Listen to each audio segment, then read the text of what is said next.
Alors, l'ostéogenèse imparfaite, c'est un ensemble de maladies génétiques rares qui ont en commun une fragilité osseuse et un risque accru de fracture.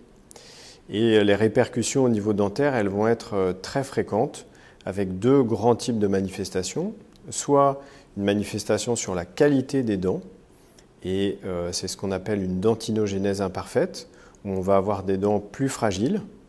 Soit une manifestation sur la position des dents, avec ce qu'on appelle une malocclusion, où l'ostéogenèse imparfaite impacte la croissance du maxillaire.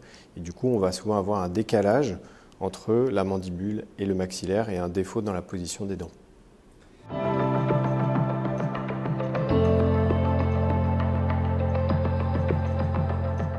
Alors, il y a un intérêt à un diagnostic précoce. On n'a pas vraiment de traitement pour améliorer la fragilité dentaire, mais on va pouvoir en tout cas gérer, restaurer les dents concernées par la dentinogénèse imparfaite et éviter la survenue de complications.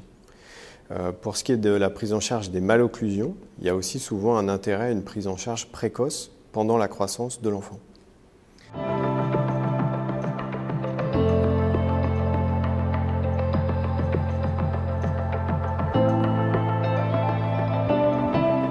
Alors, pour ce qui est de la dentinogénèse imparfaite, les patients qui présenteront une dentinogénèse imparfaite, le chirurgien dentiste il va être amené à traiter les conséquences fonctionnelles et esthétiques de cette fragilité dentaire, donc souvent avec des soins restaurateurs et prothétiques. Donc ça, c'est la première chose.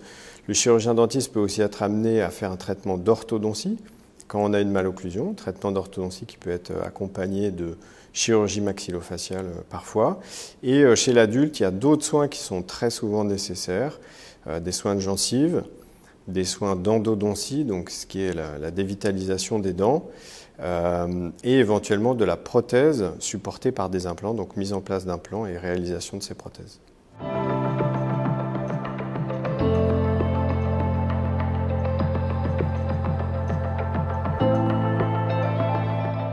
Alors le plus souvent, dans la plupart des situations, on va avoir besoin d'une prise en charge longue et d'un suivi régulier. Donc il y a un vrai intérêt à ce que cette prise en charge elle soit réalisée à proximité du domicile de la personne. Et donc nous, on encourage à ce que ce soit réalisé dans un cabinet de ville, avec quand même au préalable un partage de notre expertise, un échange entre le dentiste dans son cabinet et le centre expert, pour s'entendre sur ce qu'il faut faire, ce qu'il ne faut pas faire, ce qui est contre-indiqué et au contraire ce qui est indiqué. Donc le centre expert, il est là pour partager son expertise, pour intervenir sur des soins ponctuels qui nécessitent une expertise vraiment particulière, pour faire un bilan initial ou de suivi, mais il n'a pas forcément vocation à traiter l'ensemble des situations.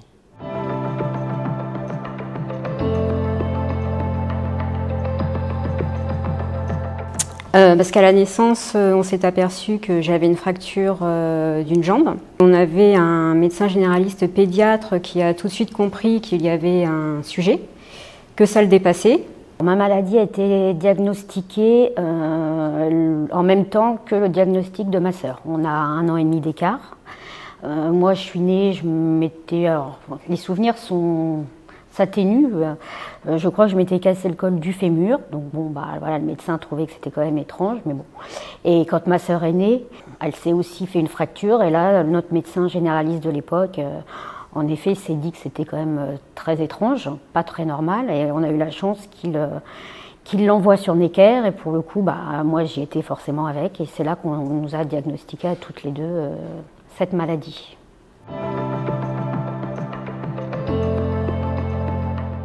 C'est des fractures qui s'enchaînaient sans traumatisme, c'est des fractures spontanées, sans chute. Moi, c'était des fractures des jambes, surtout très peu quasiment pas des bras. C'est la récurrence quasiment mensuelle de fractures. Alors pour moi, c'est une maladie des os, mais à part le col du fémur, je me suis jamais rien cassé.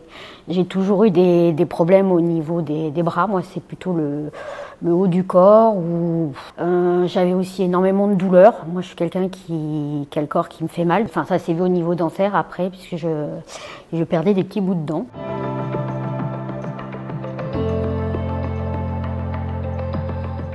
Alors au début, Donc quand j'étais enfant, ça a commencé à remonter. Les dents, c'était vraiment accessoire dans la maladie.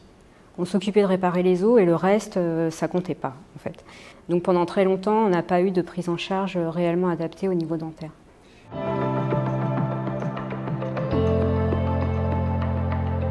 On nous a dit qu'effectivement les dents étaient touchées, tout comme pouvaient l'être les yeux, les oreilles. Donc on savait que les dents étaient touchées, mais ça s'arrêtait là. Il n'y avait pas de lien qui était fait, c'était juste centré sur les os. Donc de ce point de vue-là, la partie dentaire, on était complètement livrés à nous-mêmes.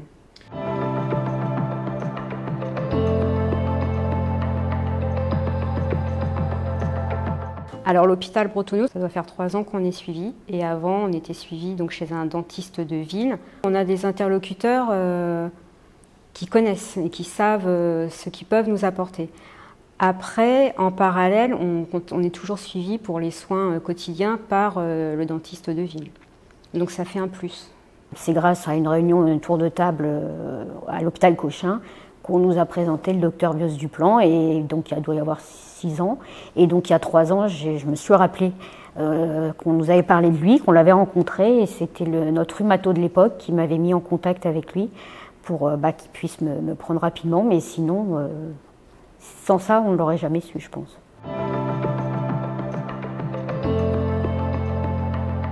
Alors je suis arrivée en centre spécialisé au moment où j'avais déjà fait tous mes frais dentaires, qui m'ont coûté très cher. Et qui sont en grande partie restés à ma charge, mais bon, ça c'est... Voilà. Pour la partie hôpital Bretonneau, pour l'instant, j'ai rien à ma charge.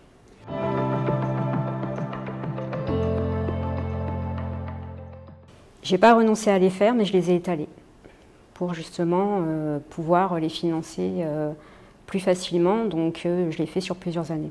À l'époque, oui, parce que les coûts, c'était très élevé. Je commençais à travailler, donc on n'a pas des milliers des cents, mais j'aurais mis de côté pour le faire, parce que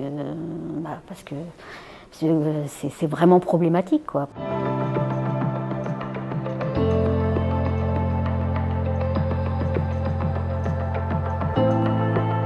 La seule personne avec qui j'échange, c'est ma sœur, donc bon, là-dessus. Mais j'ai pas trop d'expérience d'autres personnes. Mais j'ai l'impression qu'il y a quand même pour les enfants, qu'il y a une meilleure prise en charge et que le lien avec l'aspect dentaire est davantage fait.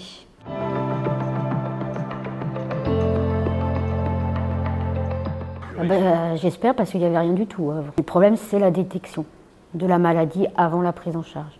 Je pense que, pour moi, c'est ce qui me semble maintenant être le plus important, c'est de savoir ce qu'on a et après, éventuellement, d'être orienté. Je pense que oui, parce qu'il y a beaucoup plus d'informations déjà sur les centres experts, parce qu'avant, il n'y en avait pas, centre expert, on ne savait pas. Donc je pense qu'il y a une meilleure information, des meilleures liaisons, donc je pense et j'ose espérer qu'ils sont mieux pris en charge. Surtout de ne pas hésiter à rechercher, j'ai envie de dire via Internet, parce que sinon on ne peut pas savoir qui peut nous prendre en charge. De ne pas hésiter de venir le plus tôt possible, parce qu'en fait ça crée plein d'autres problèmes de santé.